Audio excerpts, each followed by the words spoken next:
하늘의 말씀 봅니다. 신약성경 베드로전서 3장 15절 16절입니다. 신약성경 뒷부분에 있는 베드로전서 3장 15절 16절 제가 읽어드립니다.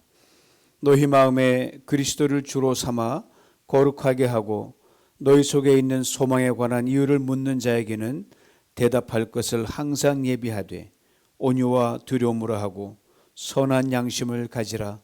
이는 그리스도 안에 너희의 선행을 욕하는 자들로 그 비방하는 일에 부끄러움을 당하게 하려 함이라. 아멘.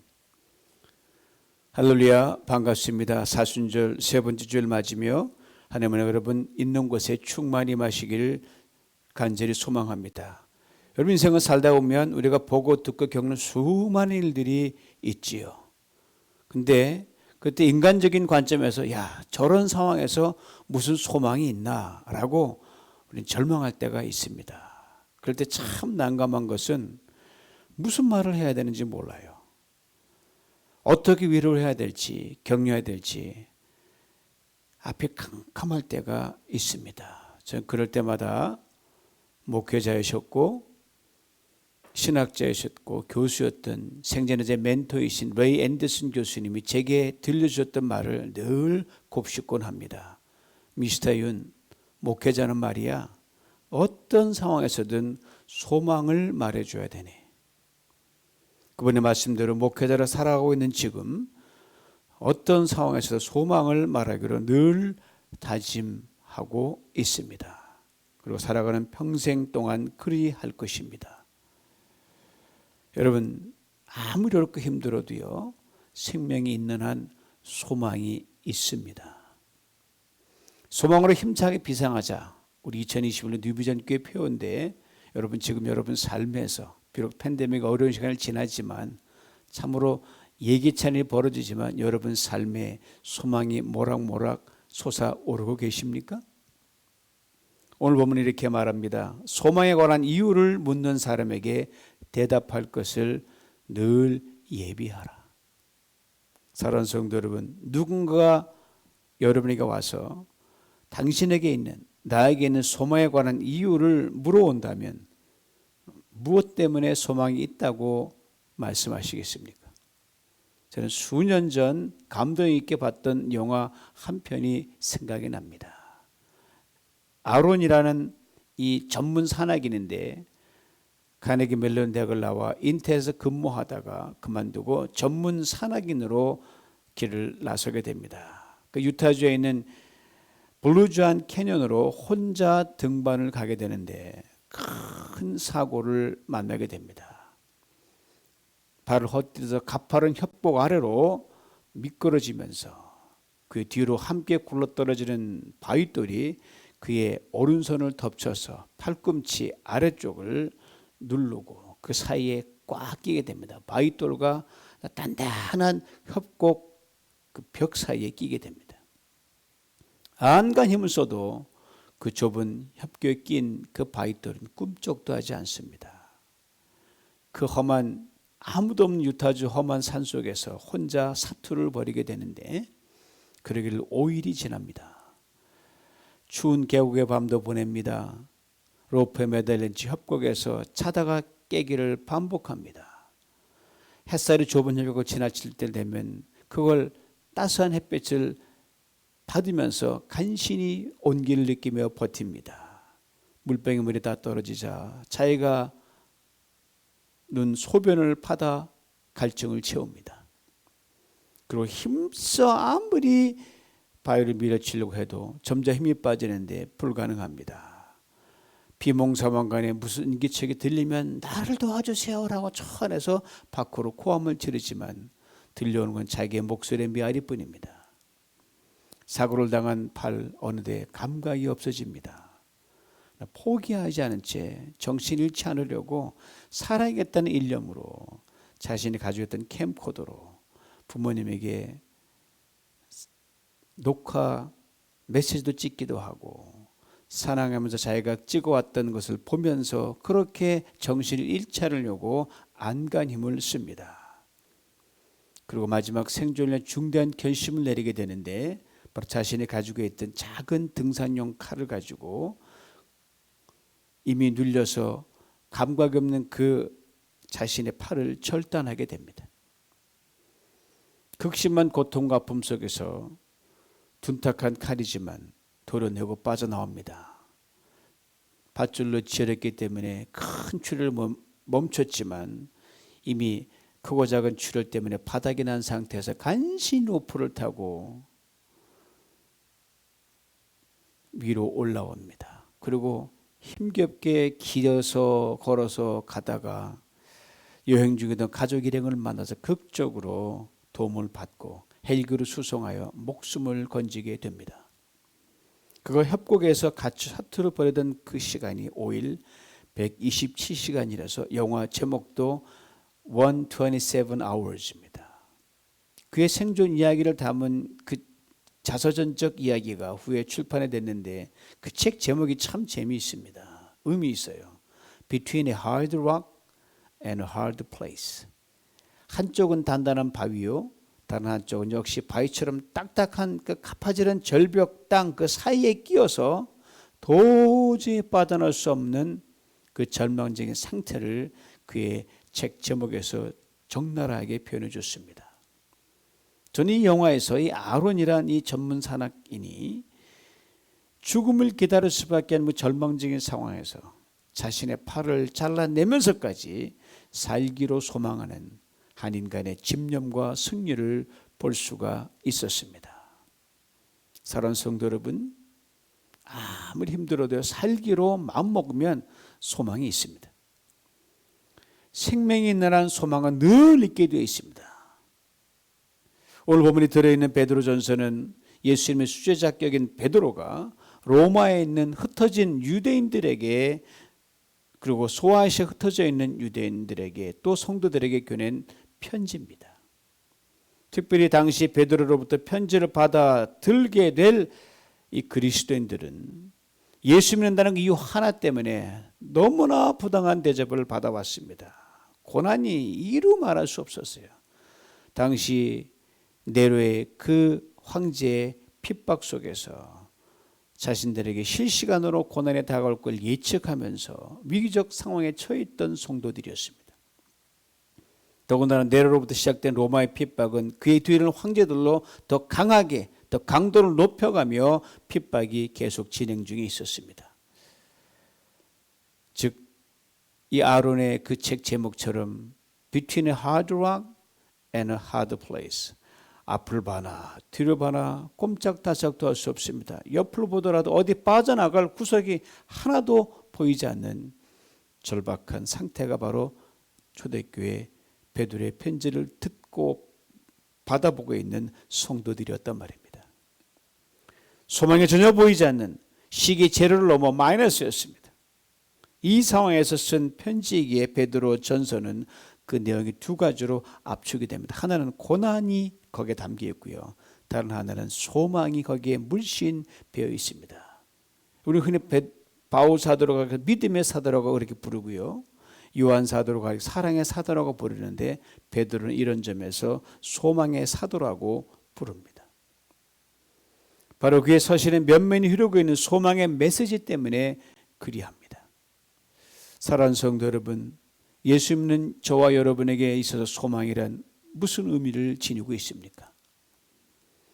우리 그리스도인들의 소망이란 단순히 그렇게 됐으면 좋겠다라는 이 바람 수준 이상입니다. 아니 비교할 수가 없습니다. H.L. 맨츠는 예수 믿는 사람 소망에 대해 이렇게 설명합니다. 불가능한 것이 발생하기를 바라는 영적인 믿음, 이게 소망이다 라고 말합니다. 그러므로 예수 믿는 사람의 소망이 없다면요, 그건 바로 절망입니다. 여러분 혹 지옥이 어떤 곳인가 상상해 보셨습니까? 소망 없는 곳이 지옥입니다. 단테는 그 신곡에서 지옥에 들어가는 문 위쪽에 이렇게 적어놨습니다. 이 문으로 들어오는 모든 사람들은 소망을 내어 던지라, 그렇게 되어 있습니다. 오늘 보면 15절은 너희 속에 있는 소망에 관한 이유라고 말씀하고 있습니다. 너희라고 했습니다. 지금 환난을 당하며 고난이 점점 가중되어 있는 그 상황 속에서 힘들게 살아가고 있는 그리스도인들을 지칭합니다.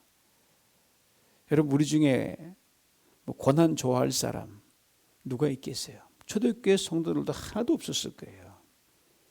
지금 베드로는 고난 중에 있는 형제 자매들에게 이 편지를 쓰고 있는 겁니다. 여기에 그리스도인이 고난해 주는 깊은 의미가 있습니다. 바로 이 고난이 그리스도인의 소망이 되게 해주고 있는 역설적인 메시지가 들어있기 때문입니다. 물론 평안할 때 당연히 우리는 소망을 늘 이야기해죠. 계속 잘 되고 있으니까 앞으로도 잘 될 걸 이야기합니다. 소망을 이야기해요. 하지만 인생을 살다 보면 우리는 고난을 통과할 수밖에 없거든요. 견딜 만한 고난이 있기도 하지만 때론 도저히 견디기 힘든 고난이 우리에게 닥칠 때가 있습니다. 바로 이러한 고난의 때에도 우리가 가진 소망을 분명히 말해 줄 수 있어야만 한다는 그 메시지입니다. 이와 관련하여 워런 위어스비는 예수 믿는 사람의 소망에 대해 다음과 같이 말해줍니다. 소망은 우리를 흔들어지 앉혀놓고 혼자서 우쭐거리며 자랑하게 하는 것이 아니다. 소망이란 우리를 그저 평안하게만 해주는 진정제도 아니다. 소망은 인생의 폭풍 가운데서 우리를 안정되게 하며 우리를 더욱 역동적이 되게 하고 생기발랄하게 해주며 우리를 앞으로 전진시켜주는 힘이다. 그렇습니다. 그의 말대로 소망은 고난을 통과할 때, 폭풍을 통과할 때 비로소 진정한 힘이 솟아나는 것이고 빛을 발합니다. 오늘 본문의 소망을 원문이 지니는 뜻을 보면 구체적으로 다음 몇 가지 특징을 가지고 있습니다. 첫째, 소망은 끊이지 말아야 합니다. 한번 생각해 보세요. 우리가 무엇을 간절히 바라고 있는 그 사람이 형광등 깜빡깜빡거리듯 끊겨졌다, 이어졌다, 내일은 소망이 있다, 오늘은 없었다. 이게 손바닥 뒤집기로 매일매일 이 반복되면 그건 안 된다는 겁니다. 내 감정에 따라 이랬다 저랬다 하는 것도 영원한 소망을 운운하는 사람의 그 모습이 아니라는 거예요. 초대교회 성도들 고난 때문에 삶의 거처와 터전을 수차례 셀 수 없이 옮겨 다녔습니다. 여기저기 나그네처럼 잠시 있다가 또 핍박하면 또 도망가고 또 머물다가 또 도망가고. 그렇지만 그들의 마음과 뜻과 생각 그리고 삶의 자세에 있어서만큼은 이 소망에 대한 그 집중력은 한치도 흐트러짐이 없었습니다. 이것을 말해줍니다. 소망은 끊어짐이 없는 겁니다. 둘째로 소망은 즐거움입니다. 내일의 소망이 있다고 말할 때 그 사람의 얼굴에 오늘 기쁨이 전혀 없다면 뭔가 모순된 것입니다. 소망이 있는 사람은 얼굴빛이 다릅니다. 걸음걸이조차도 다릅니다. 말투가 다릅니다. 소망이 있는 사람과 여러분 함께 있으면 저절로 기분이 좋아집니다. 뭐 좋은 게 하나도 안 보이는데 기분이 그렇게 좋을 수가 없어요. 한번 생각해 보세요. 기쁘고 즐거운 날보다 핍박과 고난 날들이 상상 없이 훨씬 많았던 이 초대교회 성도님들. 내일은 기약할 수도 없습니다. 그리고 모든 상황이 그들을 악조건으로 정말 죽을 만한 곳으로 몰고 갑니다. 그런데도 이 소망으로 그들은 위로를 받고 즐거움을 잃지 않았습니다. 우리도 저들처럼 똑같지는 않지만 인생의 어두운고 깊고 힘든 시간을 지날 때가 있고 지금 팬데믹 위기를 지나고 있지 않습니까? 그때도 즐거움을 잃지 않는 그런 소망의 사람들이 되라고 오늘 본문은 우리에게 말을 해줍니다. 셋째로 소망은 신뢰입니다. 즉 믿는 것입니다. 하나님의 말씀을 듣고 그 속에 담긴 약속을 믿는 겁니다. 전적 신뢰입니다. 바로 이 전적 신뢰에 있어서 우리가 모두가 종종 넘어집니다. 적당히 신뢰하면 다 합격이에요. 근데 전적 신뢰는 좀 힘듭니다. 열심히 기도합니다. 말씀을 묵상하고 좋은 말씀을 듣고 성경을 매일 읽습니다. 찬송도 쉼없이 부릅니다. 그런데 전적 신뢰에 이르지 못하고 의심과 확신을 왔다 갔다 합니다. 평안과 불안 사이를 왔다 갔다 합니다. 감사와 불평 사이를 왔다 갔다 할 때가 참 많지 않습니까? 그러나 영원히 사는 소망인 하나님의 말씀을 가진 우리라는 것을 늘 기억해야 합니다. 하나님의 말씀은 1.1억도 변하지 않습니다. 초대교회 성도들은 토굴과 아멜에서 이 소망 하나만 가지고 하나님을 전적으로 신뢰했습니다. 끝까지 신뢰했습니다. 때론 잡혀가서 법정에 서기도 합니다. 온갖 위협과 불이익, 손실, 심지어 죽음을 감수해야만 할 때가 있었습니다. 바로 그 순간 저들은 자신들 속에 있는 이 소망을 자신들의 신앙에 대한 대답으로 담대히 말하고 선포했습니다. 아무 이유 없이 예수 믿는다는 사실 하나만으로 핍박을 당하고 때론 죽임을 당했던 초대교회 성도들이었습니다. 인간적인 면으로 볼 때 어찌 그 속에 분노와 미움이 솟구쳐오르지 않을 수 있겠습니까? 당연하죠. 그러나 베드로는 그러한 상황에서도 소망을 가졌다면 소망이 없는 자를 품어야 할 것을 오늘 본문을 통해서 권면하고 있습니다. 바로 온유와 두려움 가운데 소망을 말하라고 합니다. 겉으로는 한없이 연약한 저들이었습니다. 그러나 그 속에는 그 어떤 것도 흔들지 못하는 빼앗을 수 없는 소망이 있는 사람들이었습니다.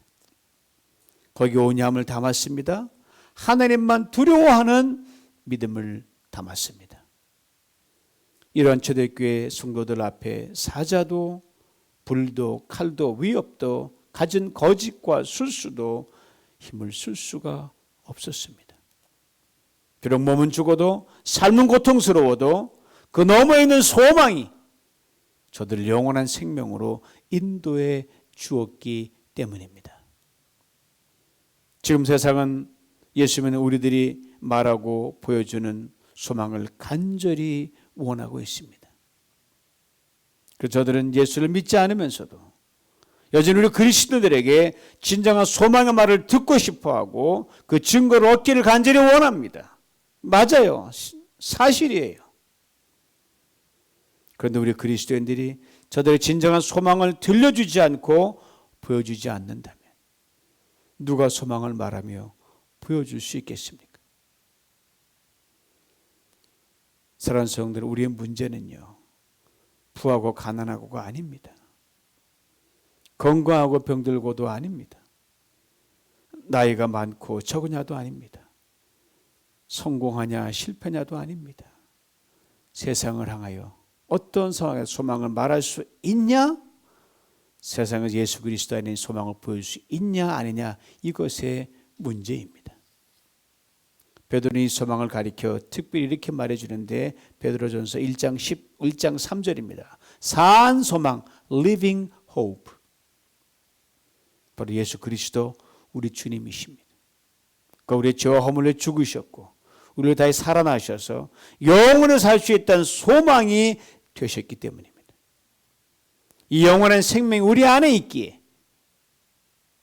예수님께서 라비 나사렛 죽음 앞에 구슬피게 울고 있는 두 여동생 마리아와 마르다에게 다음과 같이 놀라운 말씀을 해 주셨습니다.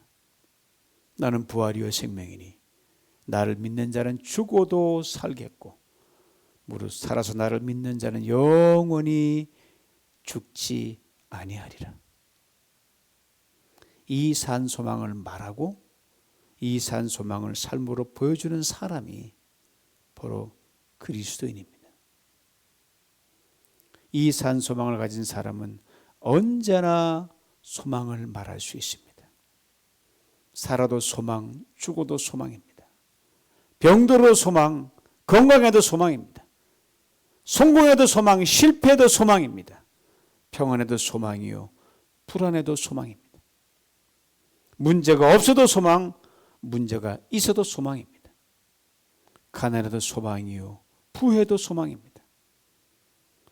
우리 안에 예수 그리스도의 생명이 늘 살아 역사하기 때문입니다.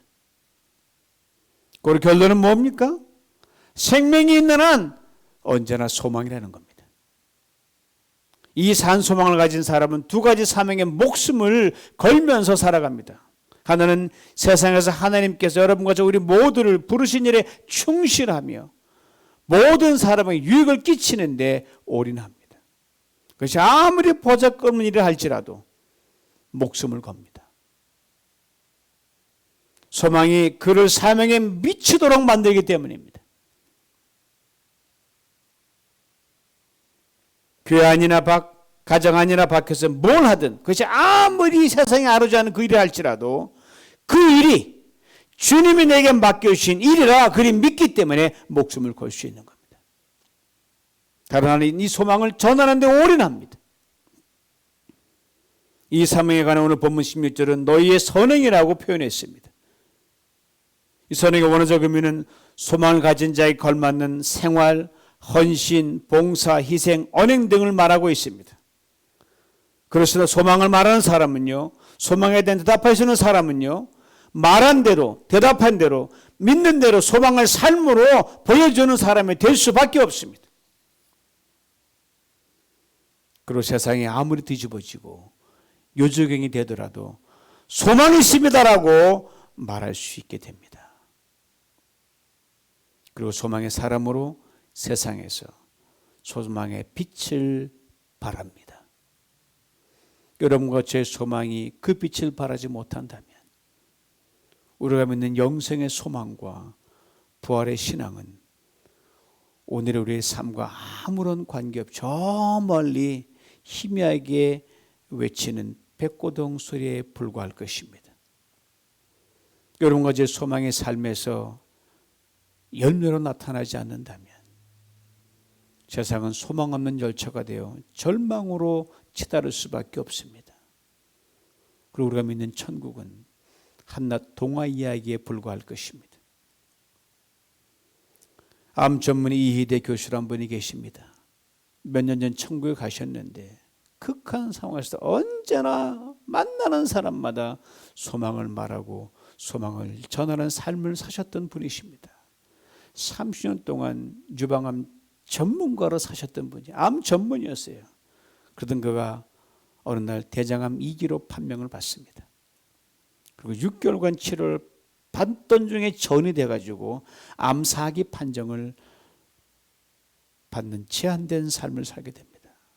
무려 10번의 암 재발을 겪으면서 의학적 치료의 한계를 뼈저리게 느끼고 있던 그가 모든 걸 내려놓고 하나님 주신 소망 예수 그리스도 안에서 꽉 붙들고 기적적으로 보너스 인생을 살아가게 됩니다.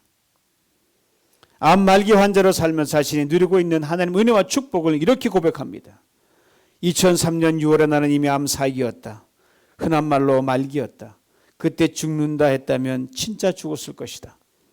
그러나 예수 안에서 영원한 소망으로 다시 살게 된 나에게 육신의 새로운 생명으로 태어나는 기적을 베풀어 주셨다.